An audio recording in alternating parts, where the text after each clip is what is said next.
Hello everyone, welcome to my channel. So as the Hindu Delhi edition 7 September 2023. So हमारे पहला article है ASEAN अ की pillar of act east policy, ऐसा prime minister Modi का कहना है। अभी recently prime minister Modi ASEAN India summit जो कि 20th नंबर की है और 18th ईस्ट एशिया समिट को जो कि इंडोनेशिया जकार्ता में हो रही है उसको अटेंड करने के लिए गए हैं। सो उन्होंने बोला कि ASEAN is a important pillar for India's act east policy. और इस मीटिंग में लगभग सारे all Asian nation and Australia, China, India, Japan, New Zealand, south Korean, Russia, US join कर रहे हैं।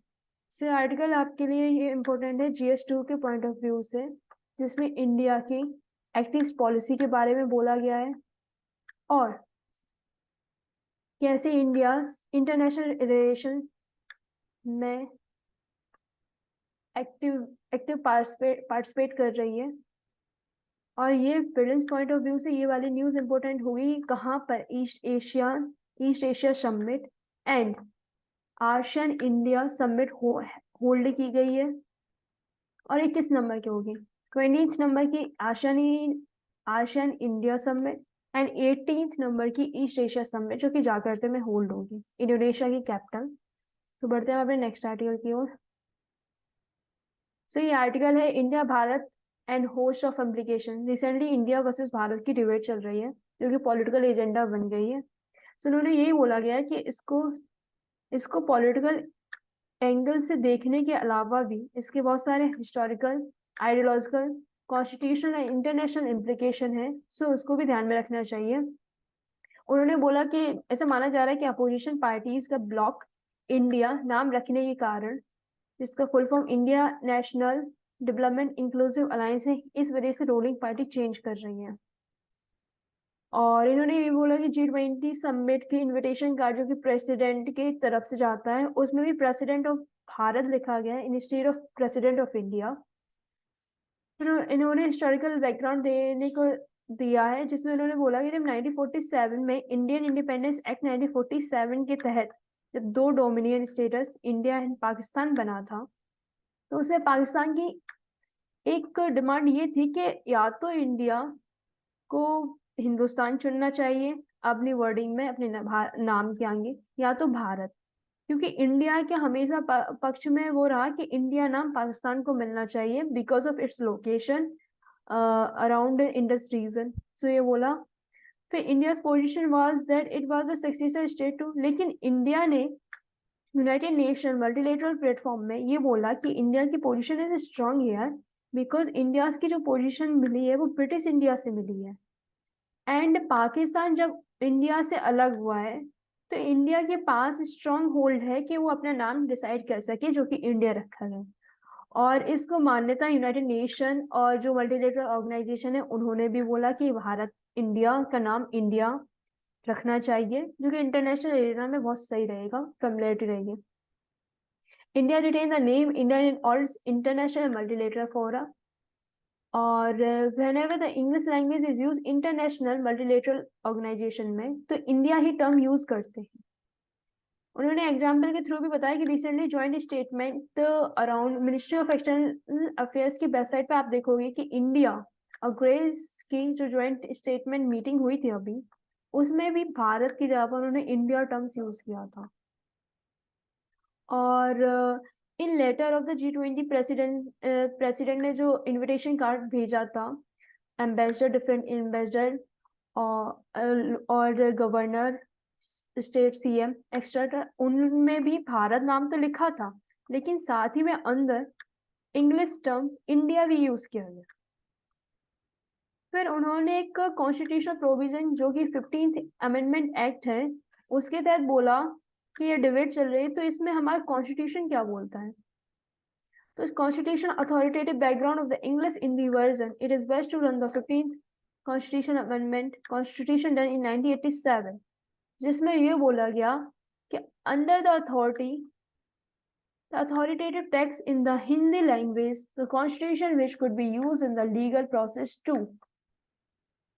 मीन्स पार्लियामेंट को जो अथॉरिटी मिली है कि जो कॉन्स्टिट्यूशनल प्रोविजन है उनका हिंदी वर्जन को बदलने की अंडर 58th कॉन्स्टिट्यूशन अमेंडमेंट 1987 के तहत, जिसमें हिंदी वर्जन को क्लियरली हिंदी वर्जन में बेसिकली प्राइमेसी दी गई है वर्ड भारत को, ना कि इंडिया को। उसके बाद internal document as well as international document this was generally in English.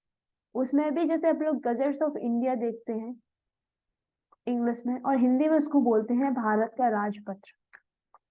उन्होंने आगे बोला कि it is true that the word India and its variants such as Hind at Arabic era are of foreign origin के हैं, like India and Hind Arabic origin के हैं, and these were used by the foreigners to denote the land south and east of the Indus. Indus के, ये Indus river है, इसके east में और साउथ एरिया में जो एरिया होगा उसको अरेबिक ओरिजिन ने उसको बोला है हिंद या फिर इंडस।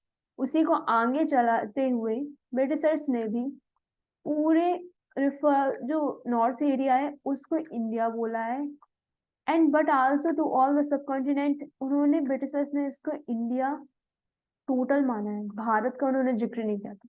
इसमें उनका पॉलिटिकल एंगल भी हो सकता है क्योंकि उनको टेरिटोरियल एक्सपेंशन करना था, ना कि यूनिटी दिखानी थी, सो उन्होंने इंडिया टर्म्स यूज किया। उसके बाद रिसेंट में हिंदू वर्ड भी बहुत यूज हो रहा है।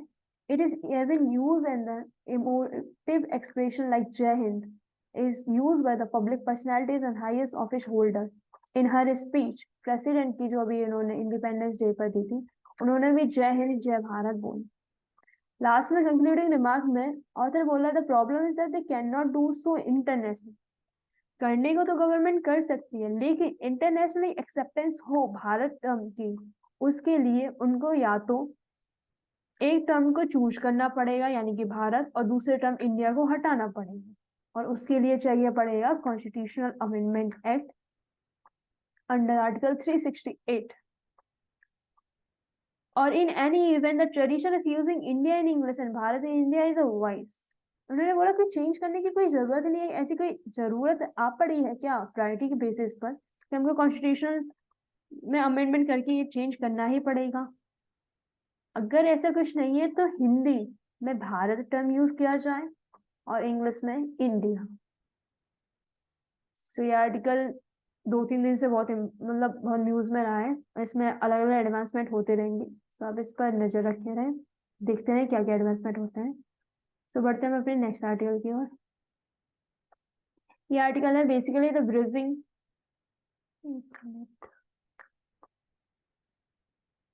आर्टिकल है bridging the malnutrition gap the बेमात्रा बे। इसमें मालन्यूट्रिशन के बारे में बोला गया है कि क्या प्रॉब्लम होती है, क्यों सक्सेसफुल नहीं हो पा रहा है इंडिया इन इट्स स्कीम।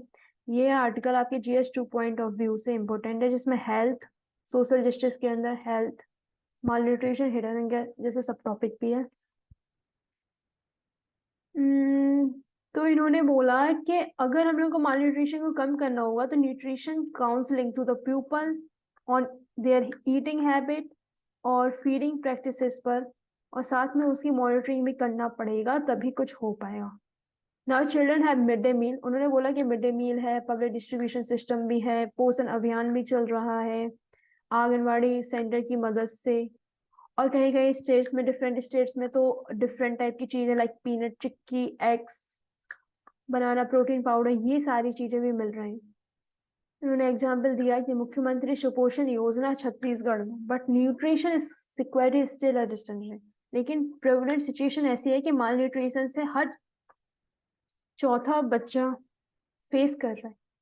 उन्होंने बोला it is important to note that Jan Andolan, social and behaviour change communication programme like the पोषण अभियान, प्लांटेशन ऑफ पोषण वाटिका, सेलिब्रेशन ऑफ पोषण माह, पोषण पखवाड़ा एंड गोद भराई जैसे प्रोग्राम बहुत ही अच्छे हैं जो कि सोशल सोसाइटी को में चेंज लाते हैं थ्रू द बिहेवियरल डेवलपमेंट। लेकिन अभी भी the concept of nutrition council अभी भी कई स्टेट्स में, कई एरिया में एक स्टिल ड्रीम बनकर रह गया है। उन्होंने अपने राइटर ने अपने एक ऑफिशियल डॉक्यूमेंट के थ्रू ये बात कही कि पोषण अभियान प्रोग्रेस रिपोर्ट 2018 जो कि गवर्नमेंट की रिपोर्ट है, उसमें उन्होंने बोला कि आप फोकस एंड कोहेरेंस SBCC यानी कि social behavioural change communication action plan की जरूरत है, जो कि पोषण अभियान मूवमेंट को आगे बढ़ाए।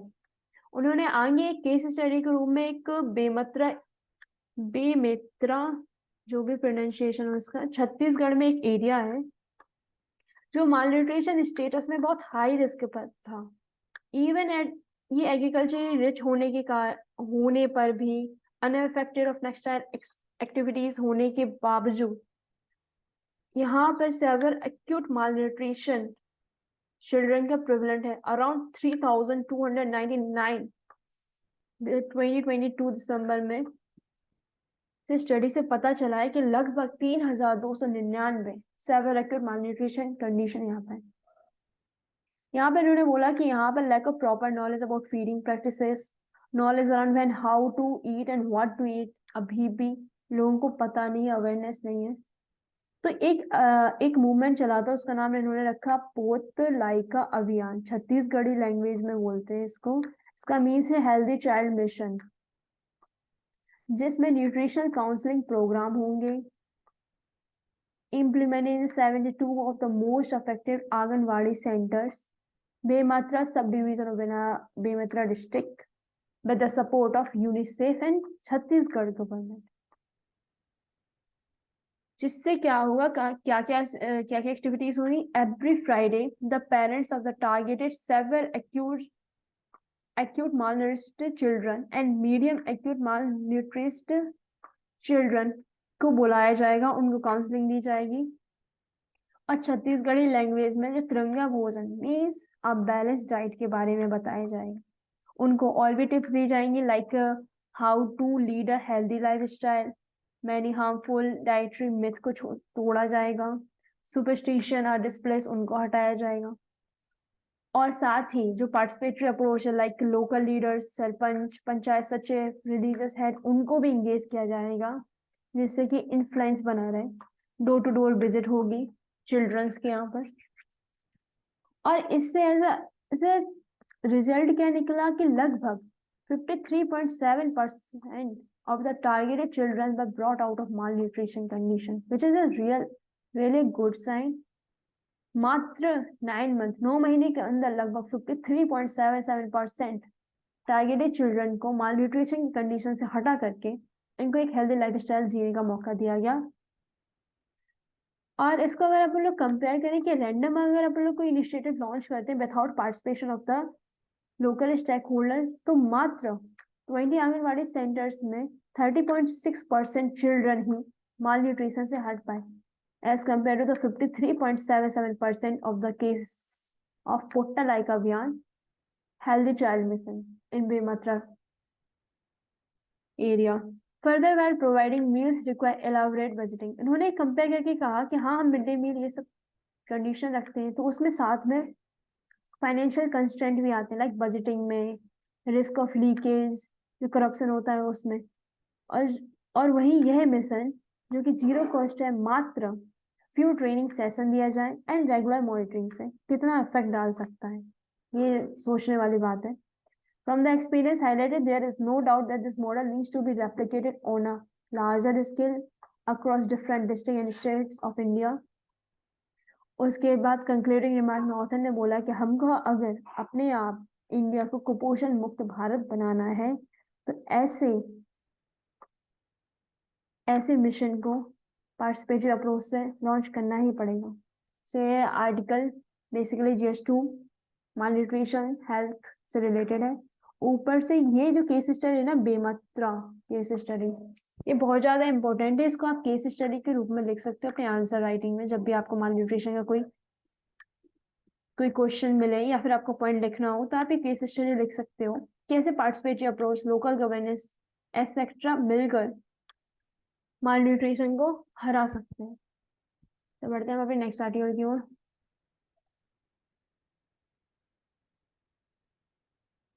ये आर्टिकल है how unemployment is measured. Basically हम लोग का जो GS3 में अनएम्प्लॉयमेंट एम्प्लॉयमेंट टॉपिक है उसके लिए ये इम्पोर्टेंट है। इसमें बोला है कि ILO ने डेफिनेशन क्या दी है अनएम्प्लॉयमेंट की। Unemployment as being out of the job, job ना मिलना, being available to take a job, job के लिए तैयार होना, and actively engage in searching for works, उसको अनएम्प्लॉयमेंट की कंडीशन में रखेंगे। लेकिन अगर कोई इंडिविजुअल जिसने अपनी जॉब छोड़ दी हो या फिर कोई काम नहीं करता और वो एक्टिवली जॉब सर्चिंग नहीं कर रहा है तो उसको अनएम्प्लॉयड नहीं मानेंगे। ये ILO की डेफिनेशन है। उसने बोला according to 2009 and 10 survey by NSSO national sample survey organisation के according 33.3% of rural women and 27.2% of urban women engage in domestic work, जो कि काम करने के लिए रेडी है लेकिन around the premises of the household, जो कि women would not be counted among the unemployed. इन लोगों को अनएम्प्लॉयड नहीं बोलेंगे क्योंकि they are not actively looking for the work. मिल जाए तो सही, नहीं मिलेगा तो फिर तो चल ही रहा है, ऐसा इन लोगों का मानना है। Measuring unemployment in India is difficult due to the informal nature of the jobs. Unlike developed economies, individual don't hold one job year round। मतलब डेवलप कंट्रीज में एक साल से ज्यादा कोई इंडिविजुअल जॉब ही नहीं कर सकता। और वहीं साथ में इंडिया को देखें तो इनफॉर्मलाइजेशन नेचर ऑफ जॉब की बात कही गई। सो ये हमारे article GS3 point of view से इंपॉर्टेंट है जिसमें फॉर्मलाइजेशन ऑफ इकोनॉमी की बात कही गई है। तो बढ़ते हैं हम अपने नेक्स्ट आर्टिकल की ओर। तो ये आर्टिकल है हसीना's daughter and Nepal WHO veteran wife for India sport. Recently WHO के रीजनल डायरेक्टर की पोस्ट के लिए दो कैंडिडेट खड़े हुए हैं, जो कि ये Salima Wajid prime minister of Bangladesh की शेख हसीना की बेटी हैं, और वहीं ये शंभू प्रसाद आचार्य जो कि डायरेक्टर कंट्री स्ट्रेटजी, जो कि डायरेक्टर रह चुके हैं country strategy and support for WHO director general. तो इसमें यही बोला है कि इंडिया किसको सपोर्ट करेगी फ्रॉम 11 मेंबर कंट्रीज, जिनमें से Bangladesh, Bhutan, North Korea, Indonesia, Maldives, Myanmar, Nepal, Sri Lanka, Thailand and Timor Leste. और इसमें एक न्यू इंपोर्टेंट ये चीज है कि India's Poonam Khetrapal Singh has held south east association of regional officer director post of WHO since 2014। और इसमें ये बोला गया है कि हाँ बांग्लादेश की PM की बेटी के ज्यादा चांसेस है जीतने के लिए। ज्यादा इंपॉर्टेंट न्यूज नहीं है, लेकिन हाँ देखते हैं कि इंडिया किसको सपोर्ट करती है नेपाल और बांग्लादेश में। सो बढ़ते हैं अपने नेक्स्ट आर्टिकल की ओर। सो ये आर्टिकल है India drops tariff on US lentils. Lentils means होते बर्तन, आलमंड्स जो कि US से एक्सपोर्ट होते हैं इंडिया के लिए। Ahead of Biden, recently G20 को इंडिया होस्ट कर रही है, उसमें जॉय बाइडेन भी आ रहे हैं।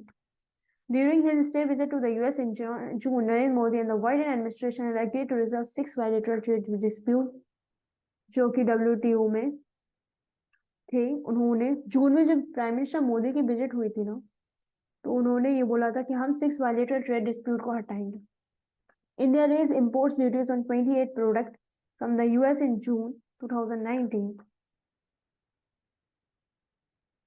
इंडिया ने ये import duties on US lentils and almonds पे इस वजह से लगा दी गई थी क्योंकि US ने 2019 में कस्टम ड्यूटीज लगा दी थी इंडिया की स्टील एंड एल्युमिनियम प्रोडक्शन पर। ड्यूरिंग हिज, हमने ये बता दिया आपको। इसमें ये बोला कि US से हमारे यहाँ पर क्या क्या चीजें आती हैं, including walnuts, almonds and apples. इससे कंज्यूमर को ये फायदा मिलेगा कि लगभग 35 kg इन नट सेल हम लोग को कंज्यूमर को मिल सकेगा। So is a wholesale price पर। और इसमें ये बोला है कि आर्मर्स की कंडीशन में India is one of the largest exporter destination of USA.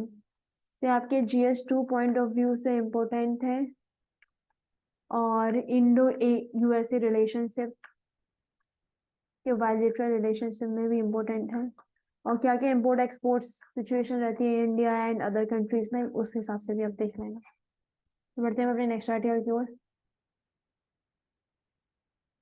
तो ये आर्टिकल है हमारा लास्ट आर्टिकल है, G20 could pave way for crypto regulation financial inclusion। Recently G20 India host कर रहा है and different head of the government of nation आ रहे हैं, जो कि अराउंड 8 to 10 सितंबर तक मीटिंग रहेंगी। इसमें ये बोला signal of broad concession among G20 members during talk, G20 leaders to now decide on how countries can regulate crypto assets. Basically जो हमारी फाइनेंस मिनिस्टर है उन्होंने G20 में consensus based approach regarding the crypto and financial inclusion को लेकर बात की गई है। उन्होंने साथ ही में बोला है कि जो मल्टीलेटरल डेवलपमेंट बैंक है उनको भी रिफॉर्म किया जाए थ्रू द 200 बिलियन इन्वेस्टमेंट, जो कि आगे आने वाले फाइनेंशियल शॉक को एब्जॉर्ब कर सके। The likely agreed outcomes which needs to be ratified by G20 leaders at the upcoming summit in New Delhi include a plan to enhance the capacity of the countries to understand the proposed two-pillar framework to tax revenues, multinational firms, and global tech giants to finance city development plan। उन्होंने ये बाद में ये बोला कि जो global level पे information exchange होगा between countries regarding the tax information and treaties for non tax purpose for also being pursued, इसकी भी बात कही जाएगी। G20 leaders will now decide on how countries can together regulate crypto assets। Crypto assets के regulation पर भी बात बोली गई है, जिसमें इन्होंने इंडिया ने बोला कि हाँ, a single country can not regulate crypto currency effectively, क्योंकि ट्रांस बॉर्डर मूवमेंट भी होता है, इसलिए हमको एक रेजिलेंट बिल्डिंग ब्लॉक रेगुलेशन बनाना पड़ेगा, और जो कि IMF के साथ मिलकर होगा। सो इंडिया ने ये बोला है, India has brought the regulation of these assets on the agenda of G20 पर रखेगी इंडिया ये बात। whose role in global financial sector was in 1999 and 2008। India has also been appointed the co-chair of the Global Partnership of Financial Inclusion till 2026 to help implement a financial inclusion action plan। इसमें ये बोला, India has also been appointed as a co-chair of the Global Partnership for Financial Inclusion till 2026 तक रहेगी, India chair hold करेगी, to help and implement the financial inclusion action plan using digital public infrastructure। ये article हमने कल भी इसके बारे में बोला था जब फाइनेंस मिनिस्टर बात कर रही थी। तो ये आपके आर्टिकल GS3 फाइनेंशियल इंक्लूजन में इंपॉर्टेंट रहेगा। Financial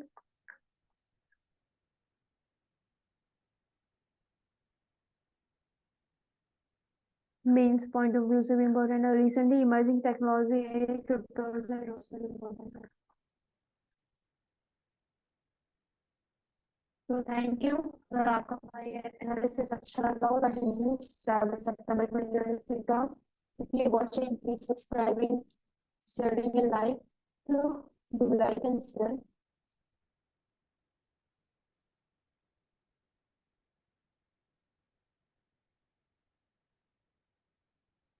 bye bye.